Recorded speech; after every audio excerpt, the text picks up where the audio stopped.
Hello again, and welcome back to another video build. This time around, we're putting together a workshop essential, a 3D printed tabletop mini spray booth. Well, it's sort of a spray booth, but we'll get into all that later on. Hope you enjoy it. As you probably know by now, we just started using our new workshop, and with having built in a large spray booth, why would you even need a mini-me of this? Well, personally, I find that having a big spray booth is essential, but it's best suited for putting on heavy base coats, spraying and priming larger models, and even using rattle cans. But when it comes down to more detailed work, I find that I would much prefer my workbench. It's height adjustable, with much better lighting. It also allows for a bigger space for all my paints and other tools. Simply put, it's just more convenient, and definitely more comfortable working this way, over long time periods. If you want to make one of these, this is all the stuff you'll be needing. First off, an airbrush filter. You'll also be needing 2 brushless fans with a power supply, as well as 8 M4 screws with bolts. And of course, you'll need to print out all the parts. And for the first time ever, we've actually come around to setting up a store on the CG Trader site. So you can buy and download this model from our store, and it would greatly help support all the fun work we do on this channel. The spray booth, air scrubber, or dust collector, whatever you want to call it, it's all based on a simple square box design. You'll have a couple of brushless fans at the back end of it, which will suck all the air through the filter from the front.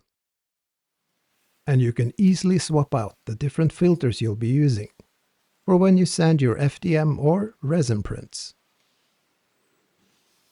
When it comes down to preparing and slicing the model, except for adding an extra wall count and a brim, everything else is left with the default settings. And you'll only be needing to add supports for this large main body, which also has the longest print time of about 7 hours. You can of course tweak the settings to get a much faster printout, but I don't mind the extra added time if it gives a better print quality. I simply remove the supports and use a blowtorch to remove all those extra bits of stringing. And by using a 0.6 nozzle and adding the extra wall count, it makes the container really solid and rigid.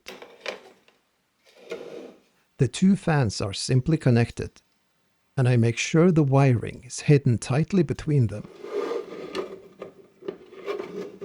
Once both fans are locked into place, you can slide in all the screws.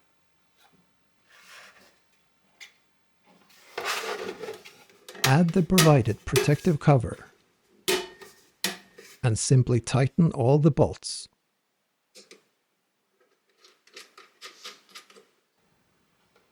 At this point, it's all a bit back heavy and can therefore easily fall over. So next, you'll want to attach the feet, or the container stand might be a better word for it. It should be a really tight fit, so there is no need for glue. Then we have the front and the back cover. There is a slight groove inside the container that will hold it in place once the filter is installed. And by simply using the back cover as a cutting guide, you can probably manage to get a good 11 or 12 filters out of one roll, all depending on which one you buy, of course. Once everything is put in place, the front cover will snap fit everything tightly together. There is no need for glue, because remember, you'll want to take it off again to swap out the filters every now and then. And we can finally hook up the power supply. As mentioned, I'm not sure we can call it a traditional spray booth, because it's missing the actual booth. or more precisely, the top and side covers, which can easily be added later on if you need it. But as you can tell from this simple test with a smoke machine, even at a 60-degree angle-ish, it quickly sucks away a surprising amount of the smoke blast. Now, it's important to point out, it doesn't filter the smoke. It's just a fun way of visualizing the airflow.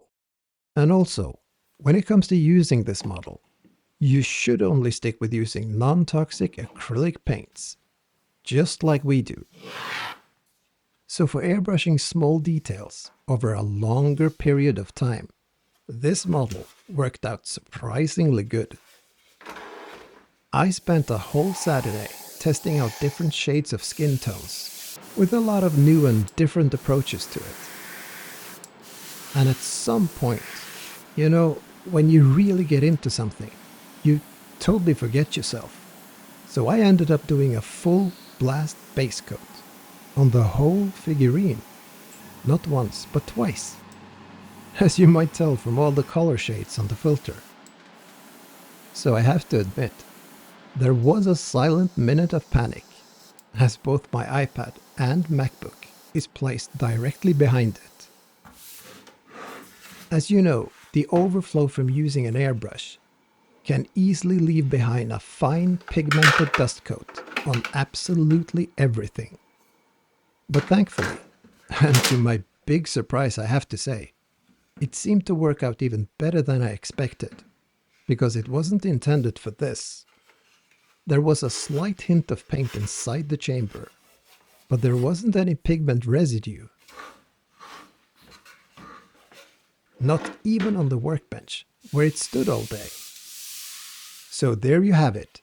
I wouldn't say this is a replacement for your main spray booth, but it's definitely a nice additional tool to have around the workshop, especially for airbrushing details, but also for stuff like sanding your resin prints. And with that said, hopefully you'll give this video a thumbs up, and if you haven't yet, make sure to subscribe and hit that notification bell, and we'll definitely share our next video build with you. Thank you for watching.